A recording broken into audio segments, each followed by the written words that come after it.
আচ্ছা, যাই হোক, আমি এই রোডে একটা ভিডিও করব আপনাদের সুবিধার্থে। একটা কথা বলতে চাই, এই যে রোডটা, এই যে এটা হচ্ছে আপনার স্টেডিয়াম, হ্যাঁ, স্টেডিয়ামের পরে এই যে জায়গাটা যেটা শুরু হইলো, এটা এই পাশ প্লাস ওই পাশ, এই দুইটা রাস্তাই হচ্ছে সবার জন্য বিপজ্জনক। বেসিক্যালি হচ্ছে আপনার সন্ধ্যার পর থেকে রাতের যত রাত পর্যন্তই হোক, এই রাস্তাটার মধ্যে আপনার ছিনতাই হয়।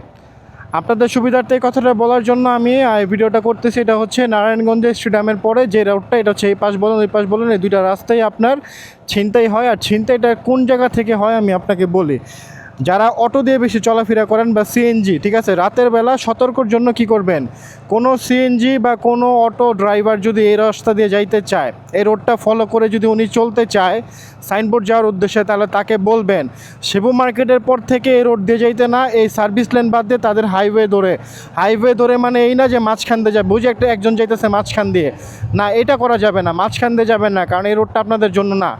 তো আপনারা সুবিধার্থে, যেহেতু আপনাদের হচ্ছে বিপদ থেকে রক্ষার জন্য, আপনারা এই রোডটার কর্নার দিয়ে মানে এক পাশ দিয়ে চলাফেরা করবেন। আর ছিনতাইটা হয় মূলত যে এতটুক জায়গার মধ্যে, আমি এখন যতটুক জায়গার মধ্যে আছি ঠিক এতটুক জায়গার মধ্যে ছিনতাইটা হয়।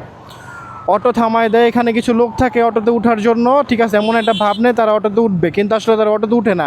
অটোতে মানুষ যে প্যাসেঞ্জার থাকে 3 জন 4 জন 2 জন, তাদের সব কিছু লুট করে নিয়ে যায়, তাদের মোবাইল মানি ব্যাগ সব কিছু নিয়ে যায়। তো আপনারা আপনাদের সুবিধার্থে একটাই কাজ করবেন, সেটা হচ্ছে অটো আর সিএনজিতে উঠলে শিবু মার্কেটের পর থেকে, হ্যাঁ, যারা সাইনবোর্ডের উদ্দেশ্যে যাবেন তারা শিবু মার্কেটে আসার পরে শিবু মার্কেটের পর থেকে এই হাইওয়েটা ইউজ করতে বলবেন, এই পাশের ল্যান্ডটা আর কি, হ্যাঁ। আর এই যে ল্যান্ডটা যেটা আছে এইটা সার্ভিস ল্যান্ড, এই সার্ভিস ল্যান্ডটায় এতটুকু জায়গাটা হচ্ছে বেশি বিপজ্জনক রাতের জন্য। সন্ধ্যার পর থেকে যত রাতই বলেন, সন্ধ্যার পর থেকে, কালকেও একটা ঘটনা ঘটছে রাতের 8টার পরে এই জায়গাতে, এই যে খুব একটুখানি পিছনে, আমি এখন যেটা জায়গাটাতে আছি এটার একটু পিছনেই আপনার হচ্ছে অটো থামায়, মিশুক থামায়, সিএনজি থামায়। তো কালকের যে ঘটনাটা সেটা হচ্ছে আপনার এই অটো থামায়, তাদের ভিতরে 3 জন প্যাসেঞ্জার ছিল, ওই 3 জন প্যাসেঞ্জারের সব টাকা পয়সা নিয়ে গেছে, মোবাইল টোবাইল মানিব্যাগ সব কিছু নিয়ে গেছে। ছিল তারা 4 জনের মতো, তারা অটো থামাইছে, তারা উঠবে। এখন নর্মালি অটোলা তো থামাবে ওঠানোর জন্য, এখন এখানে অটোলা জড়িত আছে কি না নাই সেটা আমি জানি না, তবে রিসেন্টলি এই রোডের মধ্যে কম হলে 100টা ঘটনা ঘটছে এরকম।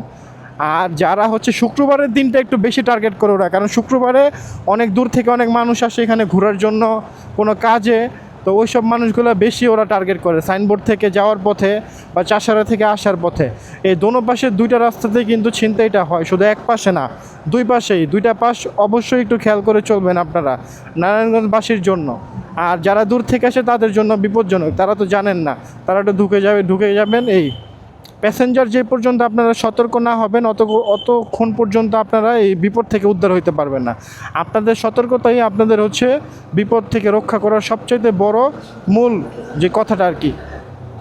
আপনি সতর্ক থাকলে কোনো বিপদই আপনাকে ধরতে পারবে না, আপনি সতর্ক না থাকলে বিপদ, ছোটোখাটো বিপদ বলেন বড় বিপদ বলেন, সব ধরনের বিপদই আপনাকে আক্রমণ করবে।